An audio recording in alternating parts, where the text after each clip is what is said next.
We've obviously been working a lot with verbs, but we've never sat down and had a proper chat about them. So I'd like to take the opportunity now in this video to do just that, kind of a general chat about Spanish verbs. Now, the best definition of a verb that I ever came across was that a verb is any word where you can put to in front of it. So for example, joke is a verb because in English we can say to joke. It sounds natural. Insinuate is a verb because we can say to insinuate. Party is a verb because we can say to party. Even fish is a verb because we can say to fish.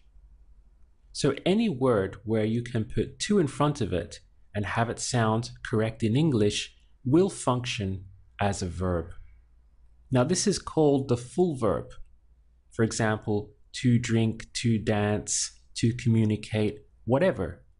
Where you have that to, that's the full verb, and in grammar they call it the infinitive. Now I don't know whether you've consciously realized this or not, but in Spanish all full verbs end in the letter R. So we have encontrar, to find, ending in R, or to say, to tell, is decir. Again, you see the R. To eat, comer, once again, the R is there. Now, all of them also end in either AR, ER, or IR. So we have three groups there. For example, encontrar, ending in AR, belongs to the AR group. Comer ends in ER, belongs to the ER group. And decir ends in IR, belongs to the IR group. Let's do a few more examples. We have comprar, ending in AR, tener, ending in ER, to have, salir, to go out, ending in IR. Now by far, the group of AR makes up the biggest group. So most Spanish verbs end in AR. So let's review that information so far. All Spanish verbs end in R, the letter R. The full verb, the infinitive, the to whatever, always ends in an R. And we have three groups. Spanish verbs either end in AR, ER, or IR. There aren't any exceptions.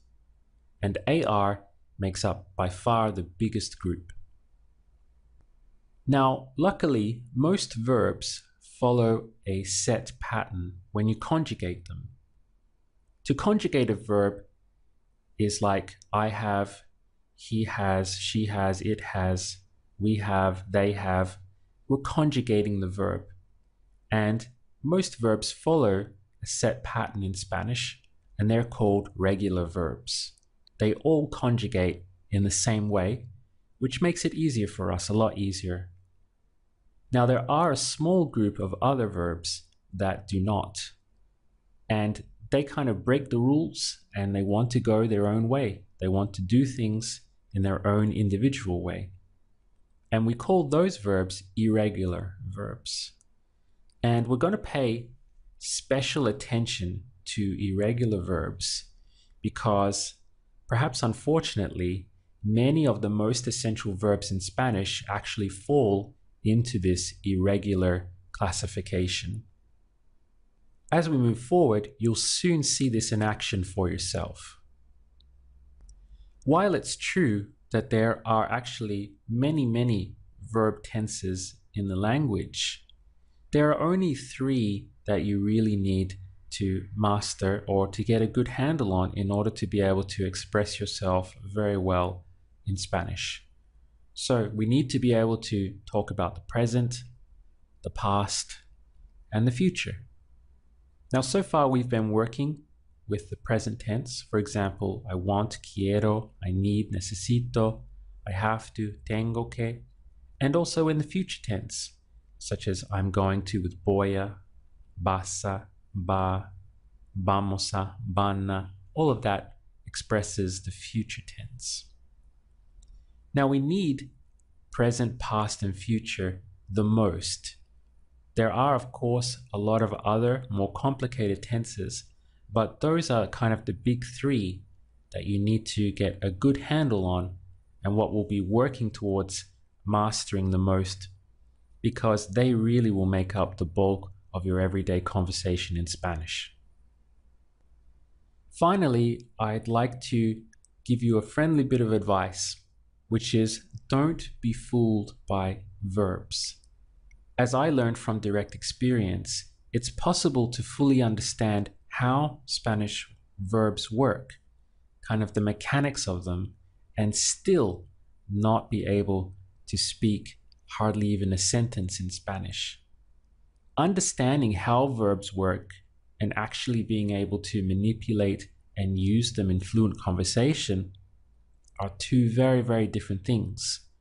And they have to be practiced in a separate way in order to get both sides. So verbs, they're very practical things, and they require a lot of practice in order to feel comfortable enough to use them at speed and at pace with fluency. So they require use, and only when you feel completely comfortable with verbs will you be able to speak fluently in Spanish. Now, while verbs do take a lot of work and practice to fully absorb them to the point where you can use them freely, with verbs comes enormous power. There's a big payoff that you get, because each time you master even just a few more verbs or another facet of them, your power to communicate in Spanish really increases tenfold.